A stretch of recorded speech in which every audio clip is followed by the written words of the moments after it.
Welcome to South Boston, Virginia, where the NASCAR officials have graciously held the start of this race for about 15 minutes so we could bring it to you live in its entirety following the event at Heartland Park, Topeka, Kansas.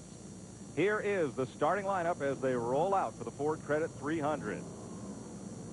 First career pole for Curtis Markham, the rookie. Five-time winner this year, Chad Little on the front row. Johnny Benson Jr., the point leader, and Danny Edwards, second start of the year. He goes off in fourth place. Fifth, the youngster Buckshot Jones in his second start, and sixth is Jimmy Spencer. Seventh, Kevin LePage, and eighth, the champion David Green. Ninth is Doug Hebron, second at Nazareth, and Hermie Sadler, last year's runner-up here. 11th, Jason Keller, fourth in the points. Mike McLaughlin, the winner at Dover. Jeff Fuller, second in the rookie standings, and Johnny Chapman, the former Dash Series champ. Elliott Sadler, Hermie's little brother, makes his Busch Series debut, and Tim Fedewa, seventh in points. Larry Pearson has won 3 Busch races here. Phil Parsons. Johnny Rumley, his second start at South Boston, and Rodney Combs with a new sponsor, ninth in the points. Tommy Houston, a 3-time winner here, and Bobby Dotter, fourth here in 1991. Elton Sawyer has 8 top 10 finishes here, and Randy Porter makes his second start on this track. Jeff Green, third in the standings, and Ward Burton returns to his hometown stomping grounds. Chris Diamond, first start since Nashville, and Tracy Leslie, who had a third at Charlotte. Dennis Setzer, defending champion of this race. He's in a new ride this week. And Mike Dillon makes his third Busch start. The Provisionals, Jim Bound, who was 10th here last year, and Patty Moise, a career-high 7th last week at Talladega. That did not qualify is road racer Ashton Lewis Jr., Jimmy Mann, Kerry Mix from Canada, and Skip Pannell. He'll be riding along today with Elton Sawyer in the Brad Akins and Bob Sutton Ford Credit Red Carpet Lease Thunderbird. There's a look out the windshield from Elton Sawyer's car. And also we'll be riding with Bobby Dotter, who is in the Dennis Shoemaker Duralube Chevy this week only.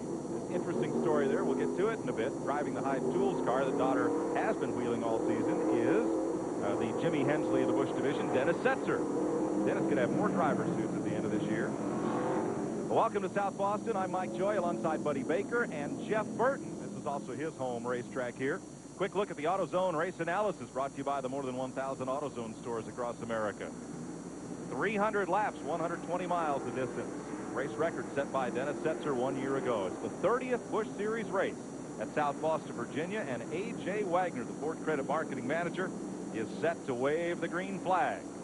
Field holds it down, and we are under green as Curtis Markham and Chad Little lead him off to turn 1 and get a good jump on the field. Benson and Edwards, 28-year-old driver, making his second Busch start. 15th at Myrtle Beach, in 4th. Jimmy Spencer down to the track apron. Underneath, Buckshot Jones. Nothing there. And we still can't decide who's leading this race now. Markham breaks out. See Chad Little get a little loose coming off turn 2 there. These straightaways are so short, you don't want to cross up and use your tires up too early. Front 4 have a breakaway. Spencer works hard on Buckshot Jones. There are your 2 leaders.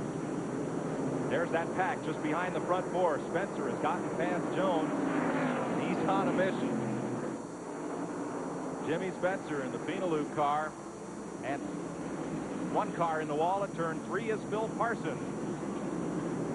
Well, Phil just got into the wall a little bit. He's back underway now, but the, I don't know whether the caution's coming out or not. He's back underway. No caution. Things happen fast and furious here at South Boston. Parsons is going to get lapped as he thumped the wall with the left rear corner of the Luxair air conditioning Chevrolet. I tell you what, guys, it's a tough way to start this race that early in the race. Get a spin, and you can see knocked the tail clip down a little bit on that car, and then he's got a pit. Randy Pemberton? Well, Phil Parsons believes he has a flat on the left side, and he does indeed. They're going to go ahead and work on the left side of that car. Unfortunate for Parsons, looking forward to a good run here today, but he goes a lap down. He'll lose at least 1 on pit road and already lost 1 on the track to the race leader. Curtis Markham. First time he's led in Busch Grand National Racing. Watch for Phil Parsons. There he goes on the right side of the screen and away. Mike, he didn't have any help at all there. He just got in there hot. Once you get out of the groove a little bit, there's a lot of debris on the outside of the racetrack there, and around the car went. They have restarted Phil Parsons. He is at least 3 laps down. Curtis Markham showing you why he was on the pole. He has about a 6-8 car length lead over second place Chad Little at the moment. Johnny Benson running along in third place. These guys are running for points and everything else. Curtis Markham bragging right. I tell you what, Curtis has run a lot of racetracks like this. He is really good on a slick racetrack, a small racetrack, and there's no doubt that the Hensleys know what they're doing in these places.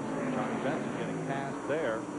Around the outside, he and Chad Little, rather, going at it. Second place is the battle, just behind your leader, Curtis Markham.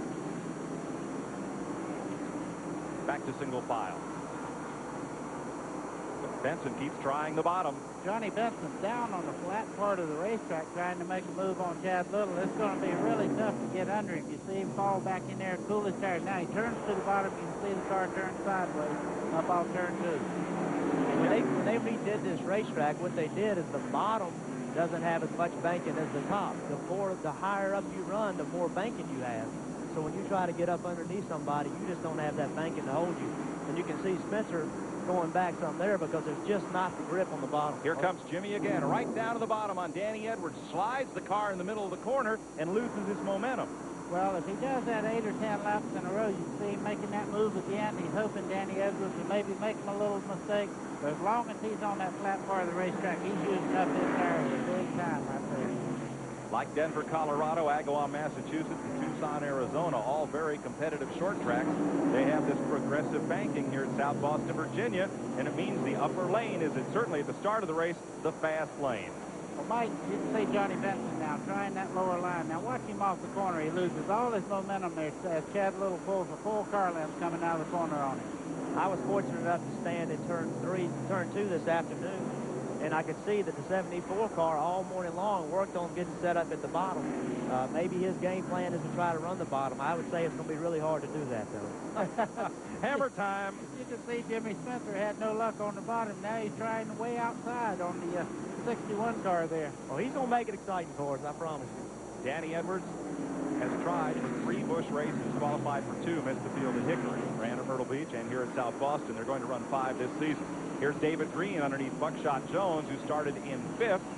And the Slim Jim car, the defending series champ, is going to move up a spot. And Hermie Sadler in the DeWalt Chevy #1, who knows this track really well, is going to come right along with him. Now what David Green did there, he cut off the angle so Buckshot couldn't accelerate off the corner and took that line away from him. Here in replay, we see just a little tap by Jimmy Spencer because Danny Edwards was going to come up and run the groove.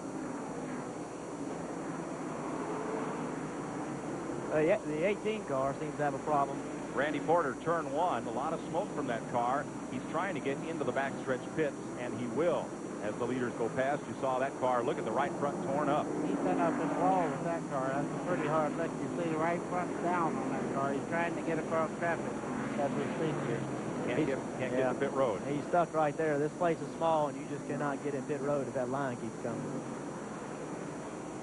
Curtis Markham, meanwhile, has opened up a 2-second lead on the field here. As finally Porter, he gets hit and around. A save by Dennis Setzer. Setzer tried to go under Porter, who was trying to get to pit road. Remember, Setzer's in the 08 car today. And everything shuffles out. So we've already had, 3 wrecks and no caution, folks. That's the way it goes here at South Boston, Virginia. You're watching Busch Grand National Racing live on TNN. We'll be right back.